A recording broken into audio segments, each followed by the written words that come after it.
Bonjour à toutes et à tous et bienvenue sur Ostéogramme. Je vous fais aujourd'hui un petit topo sur les lombalgies. Vous en avez déjà probablement souffert et l'avez alors qualifié de lumbago, de tour de rein ou encore simplement de mal au dos. Mais savez-vous vraiment ce qu'est une lombalgie pour notre corps? Eh bien c'est le moment d'en apprendre plus.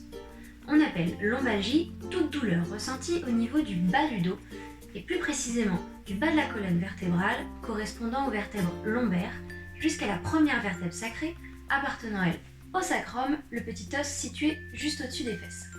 Ces douleurs peuvent donc s'étendre du bas du dos mais aussi descendre dans la fesse voire dans la cuisse. On peut ranger les lombalgies en deux catégories. Les lombalgies aiguës, aussi souvent appelées donc lumbago, et les chroniques. Une lombalgie aiguë dure généralement moins d'une semaine.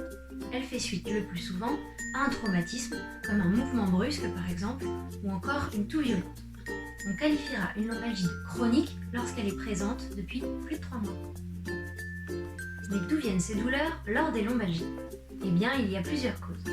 Elles peuvent être d'ordre mécanique, auquel cas elles peuvent être causées par une mauvaise posture ou bien des adaptations de votre corps suite à un traumatisme, une entorse ou une tendinite par exemple.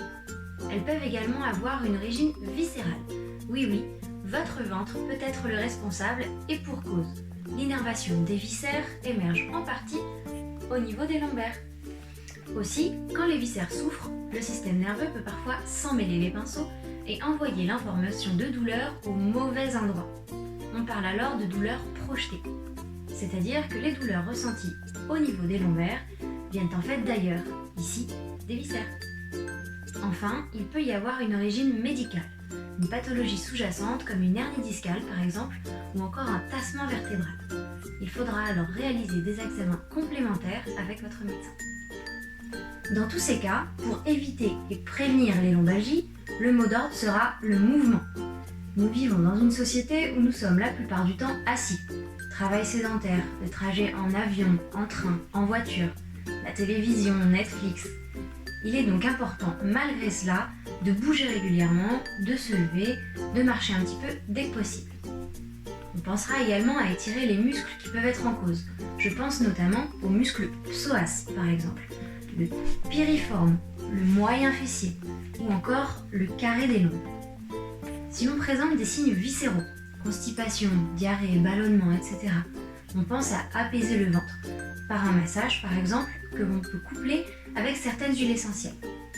On ira également dans ce cas investiguer ce qui perturbe votre ventre dans votre alimentation. Enfin, certaines postures de yoga peuvent aussi être utiles, comme la torsion du tronc, l'enfant allongé, la posture du chien et du chat, pour n'en citer que quelques-unes. Vous pouvez également mettre du chaud sur la zone douloureuse, par une bouillotte ou un bain chaud par exemple, pendant 20 à 30 minutes, idéalement le soir avant de se coucher. On évite autant que possible les anti-inflammatoires, qui, comme leur nom l'indique, coupent l'inflammation, pourtant bien utile au corps pour réagir et combattre la douleur. À la place, on s'hydrate bien pour permettre aux muscles de se relâcher et remettre un petit peu d'huile dans le moteur. Pour ceux qui aiment l'homéopathie, on peut prendre des granules d'arnica 9CH. Oui, le petit tube bleu de votre enfance, à raison de 3 granules 3 fois par jour sous la langue pendant 10 jours. Enfin, je le répète, mais ne restez pas immobile trop longtemps.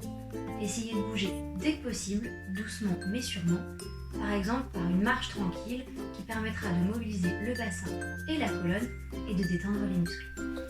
Je vous invite à jeter un œil à nos vidéos d'étirement et autres exercices évoqués brièvement dans cette vidéo, dont vous retrouverez les liens dans la description. Si vous avez des questions ou si vous souhaitez que l'on approfondisse certains points dans une prochaine vidéo, n'hésitez pas à nous mentionner en commentaire. Enfin, vous pouvez mettre un pouce en l'air si cette vidéo vous a plu et n'hésitez pas à vous abonner à notre chaîne.